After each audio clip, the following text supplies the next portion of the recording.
Hi everyone, today we're going to be taking a look at a potential 2024 Democratic matchup, and we're going to be taking a look at the first four states: Iowa, New Hampshire, Nevada, and South Carolina, and we will be taking into effect who wins that state. For example, let's say that Andrew Cuomo, for example, wins in Iowa, then he could actually he could gain momentum from that and do better in New Hampshire, for example. And then once he's won the first two, then he could win Nevada, South Carolina, and be on his way to the nomination.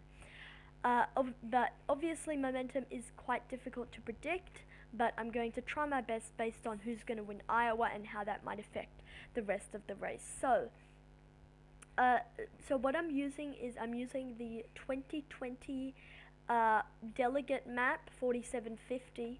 So Iowa's got 41, Illinois 155, Indiana 82, but I'm going to actually be using the 2016. I'm going to be using the 2016 primary dates. So we're going to start off in Iowa on the 1st of February, then New Hampshire, then Nevada, then South Carolina, then into Super Tuesday.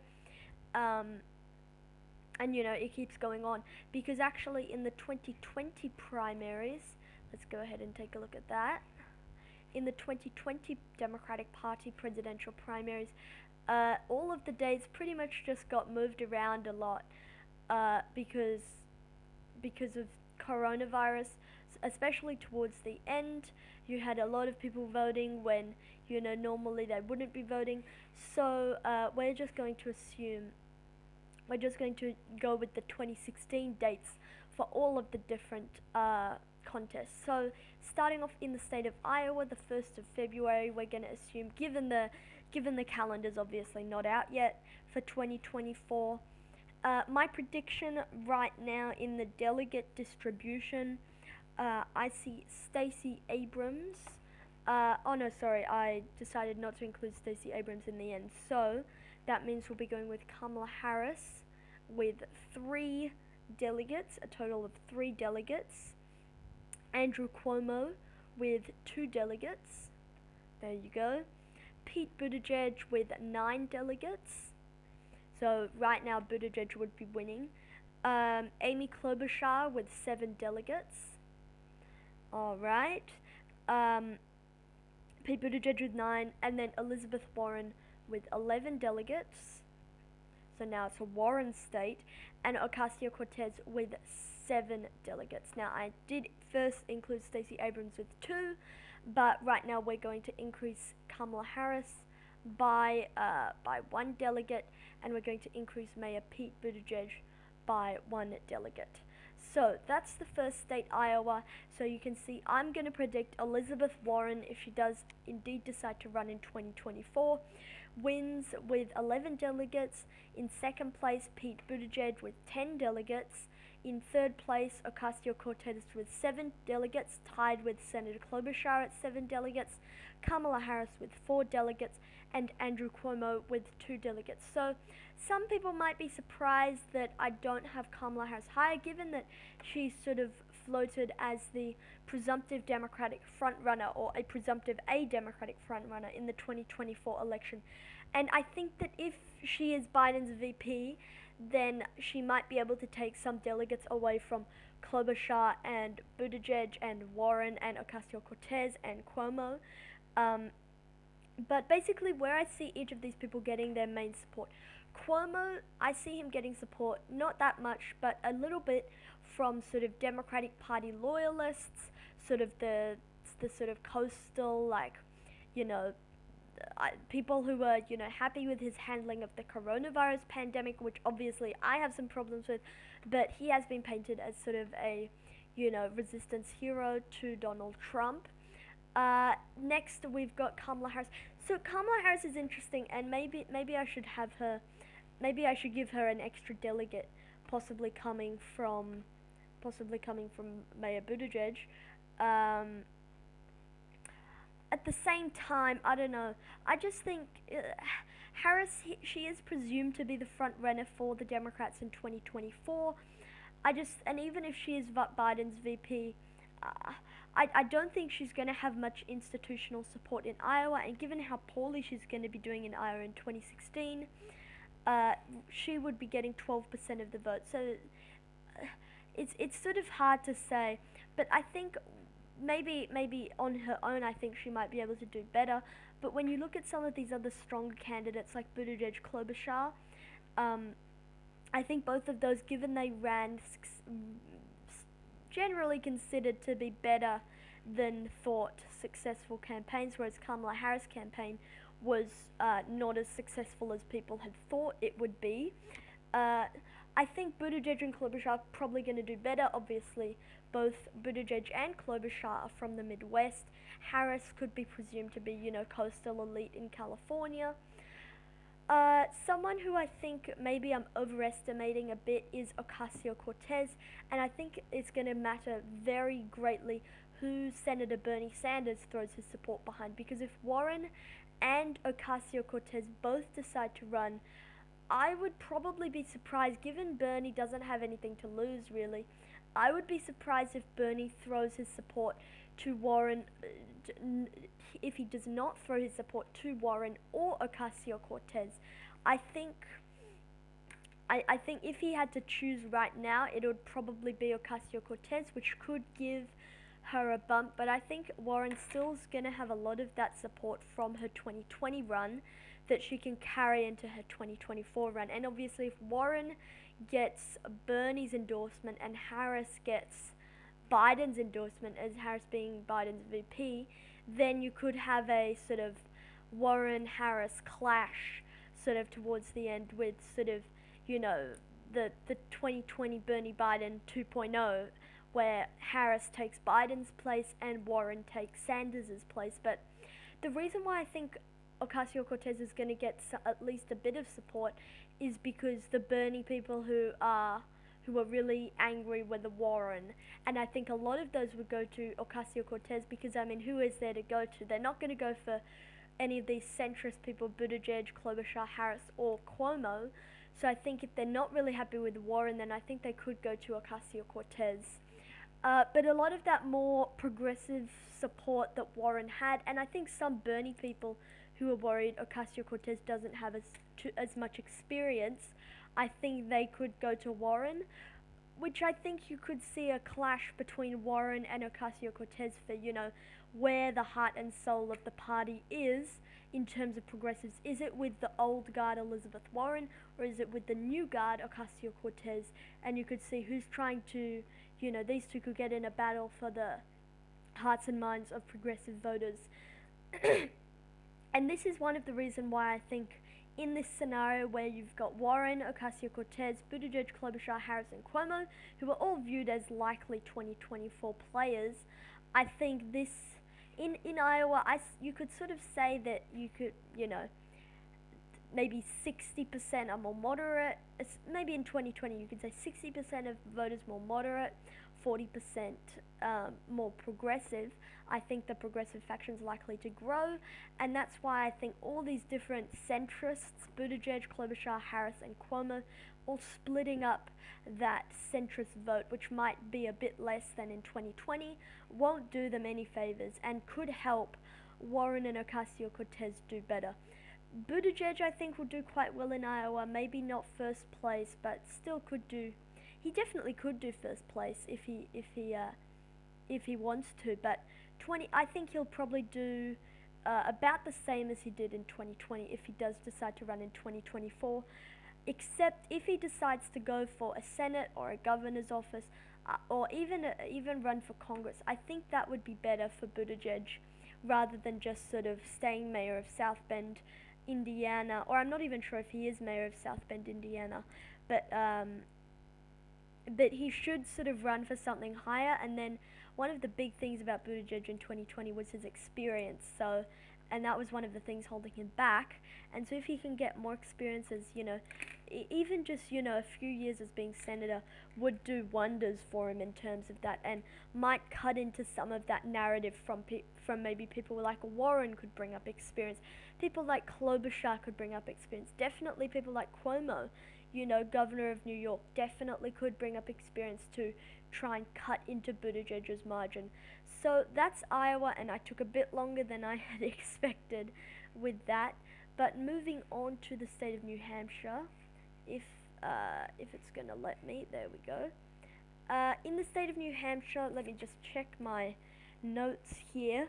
Uh, Elizabeth Warren, based on her Iowa success, I'm going to say she gets 6 delegates in the state of New Hampshire. Coming in second place is a tie between Senator Amy Klobuchar with 5 delegates and Mayor Buttigieg with 5 delegates. Coming in third is Ocasio-Cortez with 4 delegates. Coming in fourth with 3 delegates is Andrew Cuomo. And coming in fifth with 1 delegate is Senator Kamala Harris. And maybe I'm being a bit too bullish on Klobuchar here, but I really don't know that Harris, she needs to have something sort of going for her, and maybe being Biden's VP is enough. I think Harris could do better in Nevada and South Carolina, which we're going to get to we're going to get to in a second. But here's one of the big things of why I see Senator Warren doing well in New Hampshire. Firstly, it's Massachusetts, and secondly, here's the thing: a lot of people say, she didn't do well in New Hampshire last time around, and I guess that's true. But I think a lot of that was because Bernie and his supporters were solidly behind Bernie, especially after he won popular vote in Iowa. And so, I mean, maybe I'm being a bit too bullish on Warren here, but I think Warren and Ocasio-Cortez would split up that progressive vote between 2, whereas Buttigieg, Klobuchar, Harris, and Cuomo would split it up between 4 people, which could not be a benefit for the moderate candidates. And I think Klobuchar definitely could do much better in 2024 than she did in 2020. I think a lot of those Biden supporters, who obviously now Biden's not going to win, I think maybe some of them go to Harris, but a lot of those Biden voters were voting on electability, and Klobuchar, I think, makes that electability case quite well, so I think she'll definitely do better in 2024 than she did in 2020. Moving on, let's just see if this isn't the best piece of software, but, alright, there we go. In the state of Nevada, that's the next state we'll be taking a look at today. In Nevada, this one, I didn't make notes on this one beforehand, but I think even though Kamala, she didn't do the best in Iowa and New Hampshire, but we obviously saw with Joe Biden, you don't need to win in order to do okay in some of these later states. So while I don't think Harris is going to win Nevada, I think definitely she could do a bit to undercut the margin. And I think probably the 3 front runners in Nevada would be Warren, Ocasio-Cortez, and Harris. So obviously that may seem like it's going to be quite progressive, but just because Buttigieg, Klobuchar, and Cuomo I don't think are going to have much African American support, unless one of them gets a Biden endorsement, but Biden's likely to throw his support behind his VP Kamala Harris. At this point, it's likely to be Harris. Right now, I'm gonna sort of go out on a bit of a limb here. Even though she didn't do that well in the previous contest, I'm gonna say actually Ocasio-Cortez, I think, could definitely win the state of Nevada. 10 delegates there, especially if she does get Bernie's endorsement, which I think Bernie's probably, if he does choose to endorse, probably going to be Ocasio-Cortez over Warren in the state of Nevada. And then Warren, I think, could be close behind, getting some of that other progressive vote, 22%. And so that's sort of half of the vote there with the progressives. And then Harris, I think, could get maybe 8 or 9 delegates, about their 25%. Could go to Kamala Harris, and then the rest of the quarter of the vote would be split 3 ways between Buttigieg, Klobuchar, and Cuomo. Obviously, Buttigieg and Klobuchar, with a bit of momentum, would do better than Cuomo, so I think you could see it going somewhere like that, where the winner, so we'll start off at the bottom. So you've got Andrew Cuomo with 2.78% of the vote. And then you have Amy Klobuchar with 8.33% of the vote. So 8.33% of the delegates, not necessarily percent of the vote, because if you get 2.78, you're not going to get any delegates, for example. Then you've got Mayor Buttigieg with 13.89% of the delegates. Then Elizabeth Warren with 22.22% of the delegates. Kamala Harris with 25%. Ocasio-Cortez with 27.78%. So that's the state of Nevada, and then you just sort of need to bounce around here until it sort of registers where you're going, hopefully. Alright, there you go. Alright, not Tennessee. Next, let's go over to South Carolina. Let's just firstly, just before we do that, take a look at the delegate placing right now. Elizabeth Warren in first place with 25 delegates, Ocasio-Cortez in second with 21 delegates, Mayor Buttigieg in third with 19 delegates, Senator Klobuchar in fourth with 15 delegates, Kamala Harris tied with Klobuchar at fourth with 15 delegates, and Andrew Cuomo in fifth place with 6 delegates. And I think after South Carolina, I think Andrew Cuomo, after Nevada, sorry, given his poor standing there, I think I'm going to say Andrew Cuomo is now dropping out of the race. So, in South Carolina, he's going to be obviously negligible amounts of support there for Governor Cuomo. And I think if Cuomo were to run, he'd base his campaign in New Hampshire and maybe Nevada. But I don't think he's necessarily going to do well in a place like South Carolina or Iowa. Alright, in the state of South Carolina, obviously here, this one's quite difficult. I think Warren didn't do well in South Carolina last time around. I don't think that Cortez will do that well. I don't think any of these candidates except Harris could do all that well with the African American vote there. And I just realized out of this field, Harris would be the only African American candidate, Buttigieg and Cuomo the only male candidates, the rest of them all female, which would make a female nominee more likely. But in this state, I think Harris could sort of pull a Biden in South Carolina, getting 5 delegates in Iowa, and then sort of 1 delegate in New Hampshire, and then sort of coming up second place in Nevada. I think she could pull a Biden there, and at least tie in South Carolina, which could give her a bit of jolt of momentum in terms of that. So I'm going to say Harris gets about 31, maybe about 35% of the delegates, and then you've got the remaining 2/3 up for grabs by other people. I think probably in this situation, you could see I think in this situation, Buttigieg and Klobuchar are going to really try and improve their outreach with the African American voters, and I think Buttigieg could get like 22%, Ocasio-Cortez maybe a bit less, maybe getting about 24% from that momentum with Nevada, and then Warren maybe getting 20%, Klobuchar just getting 1.85%.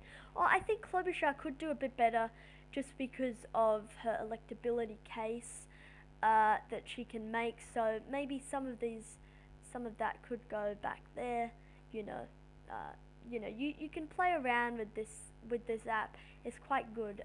Sometimes it does lag a little bit, but yeah, okay, now let's go ahead and take a look after 4 states.